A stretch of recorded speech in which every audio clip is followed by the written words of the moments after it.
कि एक रात रुकने का क्या लोगी। मैंने कहा मैं पुलिस कंप्लेन कर दूंगी। तो वो कहता है कि तुम मेरा तो कुछ बिगाड़ नहीं सकती हो, तुम जैसे बाजारू औरत मैंने बहुत देखा है।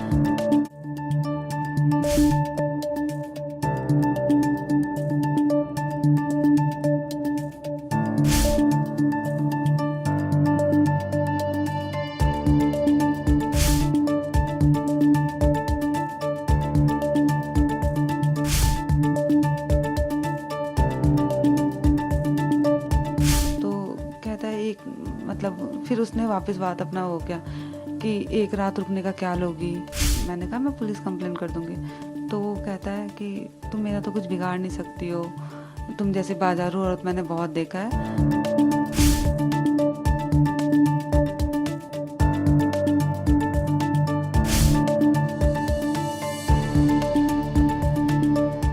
क्या पूरा घटनाक्रम हुआ था उस दिन जयपुर एयरपोर्ट पर, जो आपको जो जवान थे, जो एएसआई थे, उनके ऊपर हाथ उठाना पड़ा सीआईएसएफ के?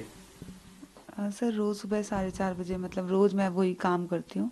11 तारीख की बात है, सुबह 4:30 बजे मैं अपना काम ही करी थी। तो बोलता है सीधे सीधे कहाँ जा रही हो गिरिजा, कहाँ जा रही हो, हमें भी अपना सेवा पानी का मौका दो। फिर मैंने कहा लेडीज़ कांस्टेबल को बुलाओ मेरे फ्रिस्किंग के लिए। तो कहता है एक मतलब फिर उसने वापस बात अपना हो गया कि एक रात रुकने का क्या लोगी, तुम मेरा कहा मान लो, तुम चैन मिलेगा तुम्हें, तुम्हारा काम जल्दी हो जाएगा ऐसे। तो फिर मैंने कहा मैं पुलिस कंप्लेन कर दूंगी।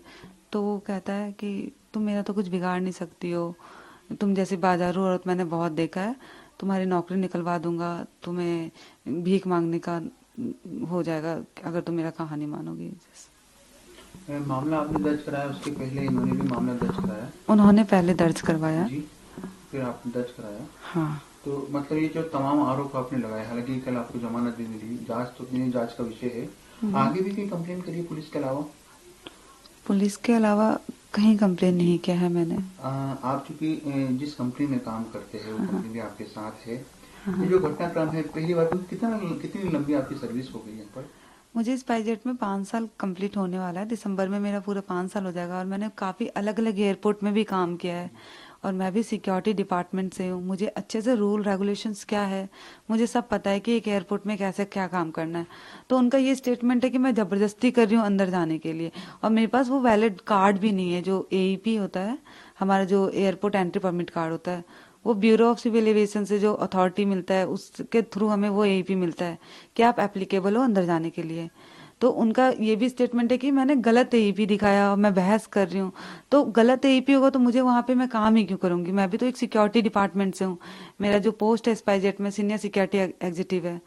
तो उनका जो स्टेटमेंट है कि एक तो गलत बोल रहे हैं, फिर गलत स्टेटमेंट दे रहे हैं कि मैं जबरदस्ती कर रही हूँ, मुझे जाने दो। हम रोज जाते हैं, ऐसा कोई फर्स्ट डे नहीं है कि हम पहली बार काम कर रहे हैं वहाँ पे। और मोस्टली वहाँ पे सीआई मतलब हम फीमेल स्टाफ ही जाते हैं। एक दिन मैं गई तो अनदर डे कोई अदर लड़की जाती है। आप चूंकि काफी लंबे समय से आपने बताया, तकरीबन 5 साल आपको सर्विस में होने वाले हैं, जो एएसआई यहाँ पर तैनात थे उनसे पहले भी कभी आपकी कोई मुलाकात हुई? क्योंकि वो भी वहाँ पर वो जो स्टाफ था, जी। अब हम लोग रोज सीआई सबसे कांटेक्ट तो करते हैं, बट फीमेल से हमारा ज्यादा कोऑर्डिनेट होता है। मेल स्टाफ है, उनका काम होता है हम स्लिप दे देते हैं, उनका काम है एंट्री करना, सिक्योरिटी जो भी उनका सिक्योरिटी रोल है। जो एचएलवी गेट में केटरिंग गाड़ी थी उनको फ्रिस्किंग करना, वो उनका काम होता है। हम उनसे बात ही नहीं करते हैं, अपना गए स्लिप दिया काम खत्म। फीमेल स्टाफ है तो हम सीधा अंदर चल जाते हैं फ्रिस्किंग के लिए। उस टाइम वहाँ पे फीमेल स्टाफ नहीं थी, रोज की तरह जो मैंने कहा अपना स्लिप दे दिया। स्लिप देने के बाद उन्होंने मेरे से गलत शब्द यूज में करने स्टार्ट कर दिया बोलना। ऐसा पहली बार हुआ जब फीमेल स्टाफ नहीं थी? वहाँ पे आपका रोजाना वहाँ पर हाँ हाँ जो ड्यूटी पर अमूमन जाना ही पड़ता है, तो कभी ऐसा पहला नहीं हुआ कि फीमेल स्टाफ ना हो, केवल वहाँ पे मॉर्निंग के टाइम फीमेल स्टाफ होती है, जी। नाइट में नहीं रहती है।